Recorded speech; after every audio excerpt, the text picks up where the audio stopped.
Binalita ng ABS-CBN Sports News na nagpositibo pala si JB sa doping test or ito yung drug test na tinatawag, at dahil nga sa resultang ito, posible din ho na bawiin nila ang gintong medalya na nakuha ng Gilas. Mga quiz, may pasabog na balita po tayo tungkol dyan na siyang magbibigay ng kasagutan kung si JB ba talaga ay totoo na gumagamit ng mga gamot na to bago magsimula ang laban sa Asian.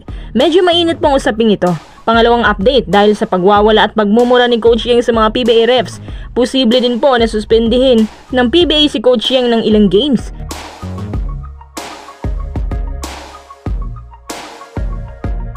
Bago tayo magpatuloy, kung nais susuportahan ang aking channel, just click subscribe and share.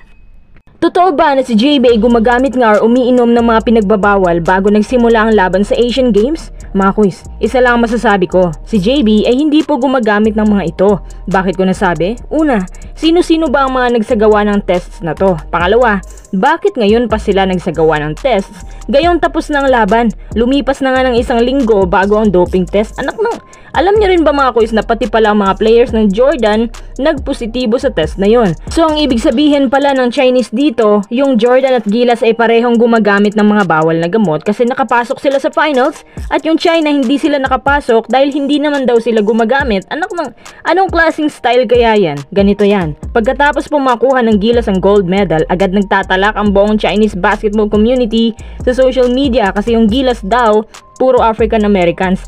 Nanalo lang daw tayo kasi nandyan sila pumapanig sa atin. At sa issue na yan, hindi na pinatulan ng SBP. Ngayon naman, nagsasagawa sila ng mga live commentary shows para lang mapag-usapan ng Gilas, at ang punto ng mga sinasabi nila, hindi patas ang laban dahil ang Gilas maraming naturalized players. Pero lahat ng mga isyong yan, binaliwala ng SBP. At ngayon naman, ito ang pinakamalala.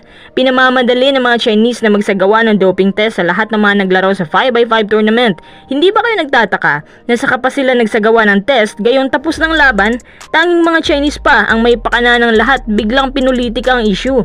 Tapos pati mga Jordan players, nadamay pa sa kalokohan nila. Ayon pa sa ilang Chinese, walang kwenta raw ang athleticism ni JB dahil nagpositibo siya. Hindi raw ito makatao at nakakababa ng moral. Depensa ng SMC, hindi gumagamit si JB kahit nung panahon na naglalaro siya sa PBA. Masinsinan din nilang sinusuri ang mga players nila bago pinapalaro.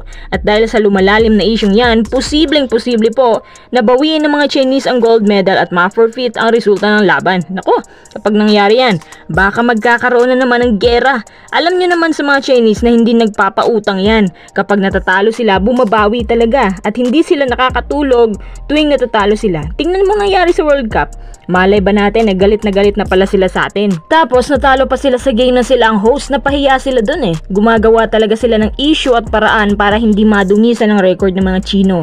Paano ba yan? Tapos na saan ang laban kaso may pasabit pang bomba ang mga bokya. Ito pa ha, alam nyo ba mga quiz na ang dami palang nagre-reklamo ng mga Jordan players dahil hindi nila alam kung bakit sila nagpositibo gayong hindi naman daw sila gumagamit.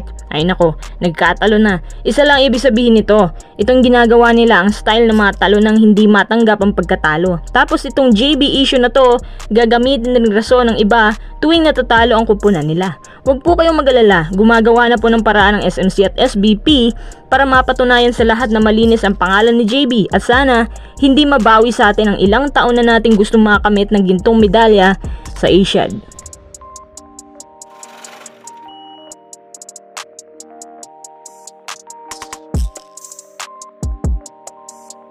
Tara, next update tayo. Si Coach Yeng po ay na-eject na naman dahil sa pagtatalak at pagmumura niya sa mga PBA referees. Halos ganun pa rin ang issue paulit-ulit. Ang nirereklamo ni Coach Yeng, bakit daw pinipituan si Jerry na randa ng back-to-back fouls? Konting kembot, foul agad. Kaya yun, ejected agad si CYG sa unang quarter pa lang ng laban. Grabe, ito na yatang pinakamaagang ejection sa buhay niya. Napansin ko dito kay Coach Yeng, napapadalas yung pagiging vocal niya. Naalala nyo ba yung nangyari sa PBA draft? May mga sinasabi din siya na hindi maganda doon. Tapos ngayon naman sinisigawan niya mga officials. Dahil dyan mukhang sususpendihin na muna ng PBA si Coach Yeng ng ilang games. Pero kudos sa mga players niya ha. Kahit wala siya, nakuha pa rin nilang manalo laban sa Phoenix. Mukhang kumuha sila ng lakas dun sa ejection ni Coach Yeng. Sa opening period ng Converge Pocket Tournament, ang init agad ng labanan. Ang mga ganitong issue hindi na bago yan. Tsaka minsan yung mga refs kahit nagkakamali, hindi nila binabawi. Kaso itong si CYG lang, nagpadala sa kanyang emosyon as usual. Antayin na lang natin na i-anunsyo ng PBA ang posibleng kaparusahan ni CYG.